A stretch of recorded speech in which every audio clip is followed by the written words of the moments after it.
I've just related to people like, Nicolas Cage as Superman, what a weird choice, or the same could be said for Michael Keaton. It's but that, luckily... Our movie, can't Brainiac have a sidekick? And I was like, well, yeah, I guess. And he's like, give him a little robot sidekick and give him that dude's voice. I said, really? You want the robot to sound like a gay black man? And he said, that's what this movie needs, is just a gay R2-D2. Couldn't be here tonight, Mike, but he did send the following telegram. Mike! It's crazy. You know, the AFI, it's an award. It's like the Tony, which I'm up for, and you have a bunch of. It's crazy. I tell all my friends, but they never believe me. They think that I finally lost it completely. I show them the stars and the meaning of life. And he's like, do you know anything about spiders? And I said, no.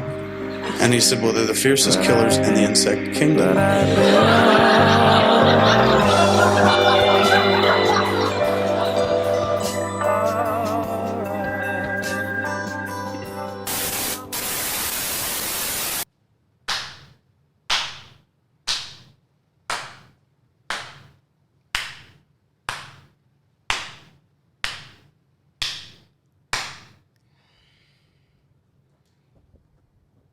Schizophrenia.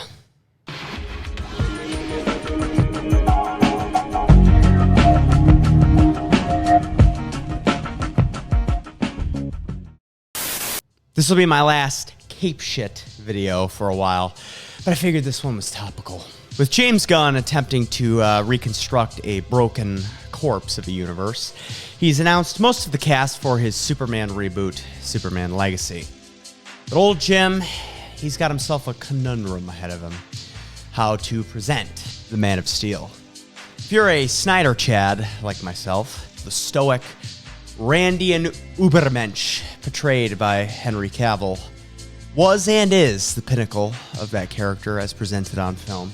If you're a Donner acolyte, you tend to prefer a wholesome lad who saves cats from trees, fights Midwestern hucksters who try to sell land, and star in increasingly shit sequels until the franchise bottoms itself out from just how fucking boring it can truly get under this model. But what if you're neither? What if there exists an alternate reality?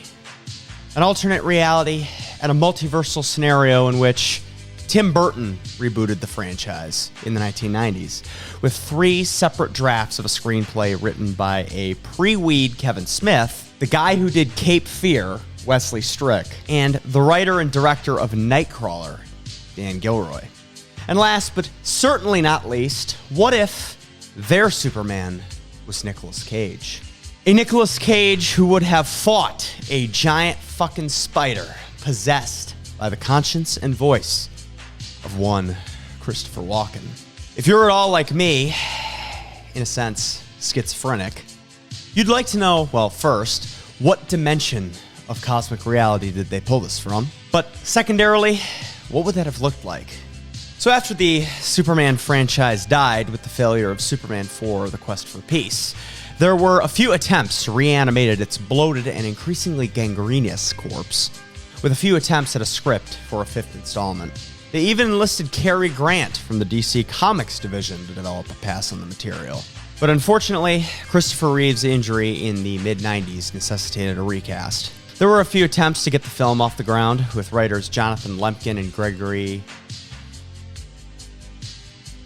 Poirier submitting drafts for a reboot called Superman Reborn. All of these were overseen by John Peters, who, if you don't know, is one of the most insane producers in Hollywood history. The man is, well, he's many things, but one thing no one can deny is his passion. Nowhere in any interviews or in any footage of this guy do you get the sense he's only in this for the cash. Comes into the art department, he goes, man, we just had a meeting with John Peters, and John Dexter, the art director, was trying to explain something to him, and he put me like in a headlock. Man, it hurt. Because you being a producer, you come in, look at some art, and then, choke them out, choke somebody out. He's helped produce some of the best films of the 1980s and was hugely responsible for the success of 1989's Batman along with Tim Burton. His ideas are crazy and unorthodox, but as you'll see, they very much could have been pulled off. What made you want to tell the death of Superman? I love, dramatic structures. So the idea was the death of Superman, Chaos Rules, really, I knew could be amazing. I just felt it in my bones. After a long road to nowhere, the project eventually came upon Kevin Smith, who admittedly is kind of a parody of himself nowadays, but in the late 90s, he was a fresh new voice on the indie scene. With movies like Chasing Amy, Kevin Smith had begun to establish himself as way more insightful about human beings than he lets on, and mixed this grounded sensibility with a reverence and a respect for the geek culture of the time. Kevin has famously recounted the story of him getting the job writing Superman hundreds of times, so I'll let the man speak for himself. Those of you who don't know, because this is going back a few years now, back in like 96, 97, at one point I was commissioned by Warner Brothers to write a script for a new Superman movie. And how it came about, I think, was that somebody saw Mallrats, somebody at Warner Brothers, some studio exec, and was just like, watched Brody and TS talk about the kryptonite condom, and they were like, this guy seems to know a lot about Superman. With Lorenzo at the one end and me at the other.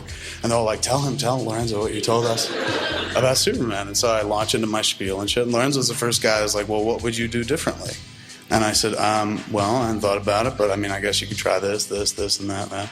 And he's nodding and shit, and he's like, well, you know what, we're gonna give a shot at it. And I said, all right, awesome. And he goes, it's pending approval of the producer. And I said, who's the producer? And they said, John Peters. I said, all right, what do I gotta do? They're like, you gotta go meet with him. I said, okay. Right. I called him and it just was no good. It wasn't funny, it had no structure to it. It was just unimaginative. It was an amateur writer. He wasn't a crafted writer. So despite the conflicting accounts, there were a few story tenets from this meeting that stuck through all the iterations of the project. And those being, Superman would be edgier, more of an anxious, isolated type of figure dealing with feeling like an outsider. Brainiac, Doomsday, and Lex Luthor would be the antagonists of the film. It would be at least partly based on the Death of Superman story arc, and the finale would feature Superman going toe-to-toe with a massive spider. Can't actually be the only person on this godforsaken planet that thinks that would have been based, right? The script as written by Kevin Smith is pretty good. It demonstrated an understanding of the DC lore at a time when the films were pretty intentionally pivoted away from that kind of reverence. It was so good, in fact, that it caught the attention of Nicolas Cage. Now, I know Nick Cage is more known for his mimetic, ridiculous endeavors these days, but in the 1990s, he was an action star. Willy's Wonderland was a fucking banger, though.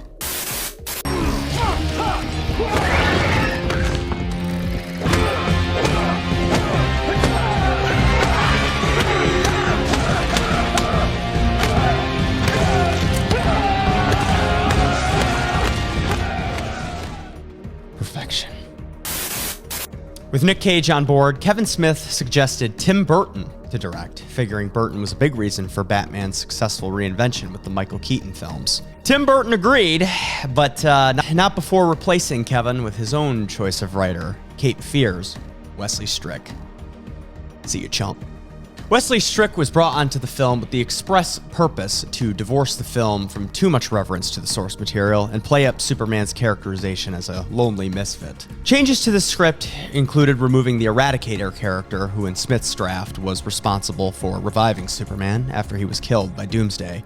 They stuck with the core three villains again, but much of the charm of Kevin Smith's script was also removed, hence the reason they hired Dan Gilroy to restore it, and trim off about $30 million from the budget. At this time, a serious move into pre-production had begun, and Steve Johnson's special effect house beginning the construction of suits, sets, and effects, and the cast beginning to take shape. Chris Rock had confirmed he had been cast as Jimmy Olsen, Sandra Bullock was the lead candidate for Lois Lane, Kevin Spacey, friends with some real-life supervillains, was eyed for Lex Luthor, and Tim Burton had his sights set on Christopher Walken as Brainiac. I can only imagine what that would have been like. Much of the design work on Brainiac was centered around his likeness, and I would really just like to imagine a giant spider voiced by Christopher Walken fighting Nick Cage as Superman. That just hits all sorts of different. By this point, the studio had gotten cold feet on just how deconstructionist they really wanted to go, and Wesley Strick was let go as screenwriter. Our script was strong and getting stronger when the plug was pulled. Evidently, the execs had finally accommodated themselves to a Burton Superman. Stages were reserved, scenery was built, locations were scouted, when Terry Summel read my draft, and so I'm told, reacted violently against it. At that point, the team did an about-face and it fell to Tim, somewhat sheepishly and sweetly, to invite me to his apartment to tell me the news. The Warner Brothers team was never completely comfortable with our script, and I wasn't sure what their specific problems were, but I guess with this level of nervousness and second-guessing over so valuable a franchise as Superman would have made it impossible for them to feel completely comfortable with any version. Next up to the plate was Dan Gilroy, who, in my mind, did the best job of blending both Strick's deconstruction and Kevin Smith's heart and his soul. And we started talking about the current script, and it was the idea of going deeper with the characters and working on the action, and just it became sort of a sense that the script wasn't where they wanted it. And the next day I was at Warner Brothers going to meet with Tim at the production office, and it just became a daily, for the next year, it became a 7-day-a-week job. And I think what was brilliant about what Tim did and what he wanted to explore is to take a classic superhero character who is beyond emotional turmoil. What Tim latched onto was, wait a minute, he's an outsider. Because Superman is unique. He's not of the world. Batman's of the world. Spider-Man's of the world. All of the X-Men are of the world. They're mutants of the world. It was the emotional angst of somebody realizing that they are not of us. This script was the closest thing we have to a shooting draft, and it's pretty great. Essentially, from a story perspective, Gilroy's script retains Superman's Kryptonian origin and Brainiac's involvement in the planet's destruction from earlier drafts, but adds a great opening action sequence of Superman stopping a bank robbery. We're also introduced to Lex Luthor, who is depicted as the billionaire head of a tech conglomerate called LexCorp, which has discovered what's implied to be the wreckage of the ship that old Clark Kent was sent in. Clark Kent is at the scene reporting, and the script does a pretty great job at showing his increasing anxiety at the prospect of not only his identity being discovered as Superman, but his existential dread at the idea that he is possibly an alien. As the film goes on, we begin to see Lex Luthor and Brainiac form an alliance, with Lex's body sharing his essence, almost a demonic possession kind of thing. Eventually, we get Doomsday getting unleashed from Brainiac's ship, and he and Superman battle through the elevator in the plaza at LexCorp. And as it's described on the page, it's a pretty hard-hitting battle, one with an ending that echoes the iconic pages, frames, and artwork of Dan Jurgens' pivotal The Death of Superman. There's a beautiful, stirring funeral sequence where Lois gives his eulogy. There's a real sense of heart, soul, and emotion that comes through Dan Gilroy's writing, and it makes all the more sense as it was written during the death of Princess Diana in 1997. Princess Di died right while I was writing that sequence. And John Peters called me up and said, you gotta come over to the house. I said, just copy what you see on TV and write it into the script. I wanted the grandness of a world weeping. We were watching the processionals and the funeral, and that very much dictated how we saw the death of Superman. After Superman is buried, his childhood toy Kay, given to him by his father before he was launched, unfurls into a massive healing pool that taps into his subconscious. And in a particularly heavy, incredible scene, we see glimmers of Clark's memory, and Kay asks him, "Fight for that which gives your life meaning." We see a flashback. This flashback takes us to the Christmas party for the Daily Planet. Clark has just been hired, and Perry White is introducing him to the crew, finally landing on Lois Lane. There's an instant attraction. He's reserved but confident, and she's outgoing and humorous. Clark asks her to the dance floor, and they, to quote the script, begin to dance, tentative at first, then more graceful, around the space, as if they've done it all their lives. And I think this is fucking brilliant. It's a love story, and we tried to make it as simple as that. But he was and did have a dark side, like many men do.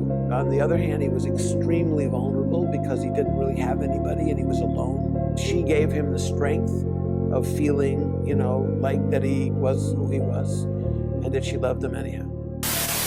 For a movie that has had so many memes, speculative coverage, and a general sense of, oh, we dodged a bullet here kind of sentiment that surrounds it, I think that this is world-class screenwriting and completely understands the character of Superman. Is Nicolas Cage's version a weirdo? Yeah.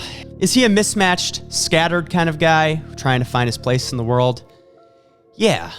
Yeah, he is. But underneath all of those things, his Clark Kent is a man who loves Lois Lane and whose heart races back to life against death itself in an alien amniotic chamber just to get the chance to save the world she's a part of. That is Superman. And by contrast, Brainiac is a demonic entity, an evil perfectly outlined by the mere fact that all he can do is destroy. He ate away and rotted at the core of Krypton, ensuring its destruction, and left a boy without his blood parents, and killed countless other families on that planet. And then he came to Earth, fusing to a body that isn't his, robbing Earth of its most public figure of hope, and took a husband from his wife. He destroyed the last son of Krypton. To quote George Lucas, it's like poetry. It all just rhymes. So many films of the modern era are obsessed with making their antagonists have some kind of internal justification for their bad deeds. And so many people forget that there are truly those in this world that are evil, simply because they are. For as the great Tolkien once said, evil cannot create anything new. They can only corrupt and ruin what good forces have invented or made. And with the advent of AI, corrupt governments, and metaphysical evil running rampant on this earth, it amazes me how well a villain like Brainiac fits, even from a script that was written before most people my age were ever even a thought. This script is really, really good. There's too many sequences to name, like when Superman is encased in Kay's healing exterior, he runs into a burning building to save a trapped child. He kicks open a fire hydrant, covering himself in water, runs up to the steps and is badly burned because his body isn't done healing yet. This script, and by extension, Tim Burton, perfectly solved the question so many keep posing about Superman, that being, what is his appeal? It perfectly shows that you don't need a perfect Boy Scout. You don't need a super optimist. And you just need a guy who does the right thing. You just need a guy who does the right thing because he is compelled. A guy whose powers are incidental, who would risk grave injury to himself to save the innocent, because that's what good is. Good protects and evil destroys. It makes so much sense to me in retrospect why Tim Burton was so shattered when this project went down in flames. Why are you trying to depress me so much? Does anybody got any cyanide or anything I can take? As Superman begins to heal, Brainiac begins to construct the same device that sapped Krypton of its life, this time with the aim of doing the same thing to Earth. As Superman is relayed this information by Kay, he takes the opportunity to try to see Lois, as it may be the last time he'll get the chance. She's shocked he's alive, but falls apart in his arms, rejoicing at seeing the man she loves back from the dead. It is here in which the emotional core of the film for me is sold.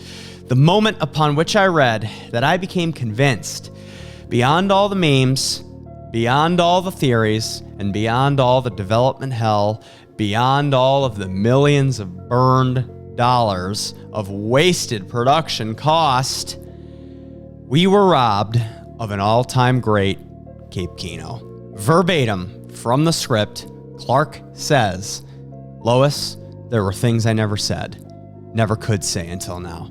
I wasn't running from you, Lois. I was running from myself. I was afraid. You were right. I am no different than anyone else. I never really felt a part of this world until I met you. You're everything to me. What I feel for you can never die. No matter what happens, no matter what may come, you'll always be close to me, Lois. Believe that. I love you." His words hang in the air as he pulls her near, just holding her tight. The curtains billow on the breeze around them, and we leave them there. The two of them become one in the moonlight. People often ask me, especially with the admitted oversaturation of superhero films in today's marketplace, why I'm still drawn to the idea? Well, it's because of projects like this. The potential for somebody as eccentric, strange, but ultimately soulful creators like Tim Burton to be given the reins of a character like Superman, one of the all-time great American icons, to filter it through his lens and come up with serious art. Art where a guy is admittedly schizophrenic as John Peters, a literal hairdresser for Barbra Streisand, can be a huge driver of the film's main themes. It really is a genre with endless possibilities. I've read hundreds of comics, graphic novels throughout my lifetime, and as cringe and as soy as this will likely sound, it is true. They are American mythology. They are our great American mythos. Which is why it honestly does break my heart when I see attempts at serious art using this genre get belittled, canceled, or cut short, because at its core, this genre is about uplifting regular people to be soldiers of good. I'm a religious guy, I won't lie. I believe in God, and I believe that God is good. So maybe it's that side of me that hurts to see good perverted. It's the same way Star Wars fans felt when their Christian, Buddhist, sci-fi fantasy fusion got gobbled up and spit out by the Disney Corporation. I believe art is one of the greatest gifts we are given by our Creator, and for it to be squandered causes me great pain. But if we've learned anything today, it's that evil cannot create. It can only destroy. But I won't end this on a dour note.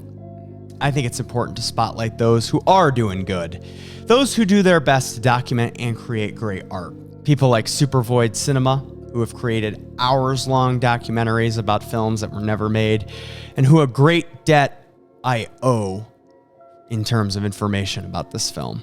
People like Eric July, who, when faced with unbelievable belittling, hostility, and outright racism from the comics industry, decided to create the Rippaverse indie comic label. People like Midnight's Edge and Doomcock, who still carry the torch for disgruntled fandoms and demand better. So whatever you do, whatever you dream, whatever you create, keep it Kino.